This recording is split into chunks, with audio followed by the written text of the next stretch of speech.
अस्सलाम वालेकुम मेरी प्यारी फैमिली। कैसे हैं आप लोग सब? आज मैं आप लोगों के लिए बना रही हूँ चिकन पराठा रोल। बहुत ही आसानी से बनता है। मैं तो इसके लिए रेडीमेड अक्सर पराठे मंगा लेती हूँ, फ्रोज़न पराठे। तो उससे भी बन जाता है और घर के पराठों से भी, अगर आप मतलब अगर ख़ुद बनाना चाहें तो वो भी आप घर के मतलब होममेड पराठे से भी बन जाता है। तो आपने इसमें सबसे पहले जो है तो इस तरह से सब्ज़ियों को कट कर लिया।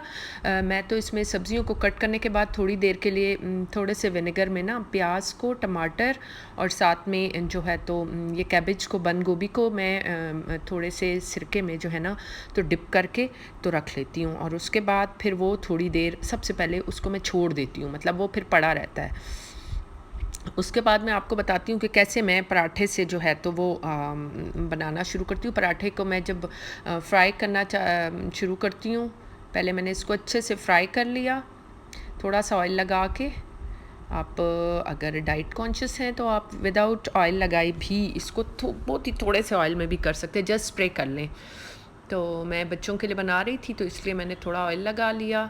गोल्डन हो गए, फिर मैंने उसके अंदर जो है तो मैंने इसमें ये चिली गार्लिक सॉस जो होता है वो डाल दिया। किसी भी कंपनी का अच्छा है, लेकिन आप कनौर का लें तो वो तो बहुत ही अच्छा है। और इसके अलावा आप किसी भी कंपनी का ले सकते हैं। उसके बाद मैंने इसमें मायोनीज़ ऐड कर दिए। ये एक बहुत अच्छा सा मिक्सचर बन जाता है जो कि बेसिकली शॉर्मा में भी यूज़ होता है। इसको मैं ये ऐसे जो मैं पराठा रोल बनाती हूँ उसके लिए फिर मैं जब बनाती हूँ ये इस तरह से शॉर्मा ब्रेड जब बनाती हूँ उसमें भी मैं यही वाला यूज़ करती हूँ। और इसके अलावा आज मैं आपके लिए जो पिज़्ज़ा ये सॉरी पराठा जो मैं बना रही हूँ चिकन पराठा रोल, उसके लिए भी मैं यही वाला जो है तो मिक्सचर यूज़ कर रही हूँ। बहुत ही मज़े का लगता है। आपने अपनी मर्ज़ी से हाफ़ 1:1 का रेशो आप रख लें और आप उसमें उसको अच्छे से मिक्स कर दें।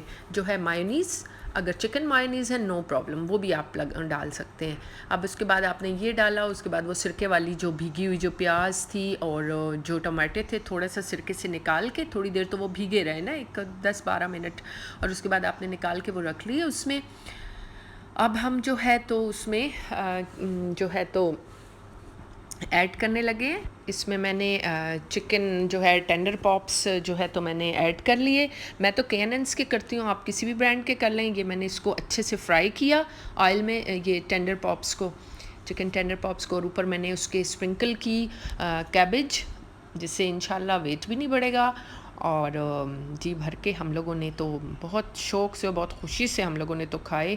बच्चों ने भी बहुत इन्जॉय किया। इंशाल्लाह फिर मिलते हैं एक नई रेसिपी के साथ। आप लोग अपने कमेंट्स में ज़रूर बताइएगा क्या बनाना चाहेंगे आप।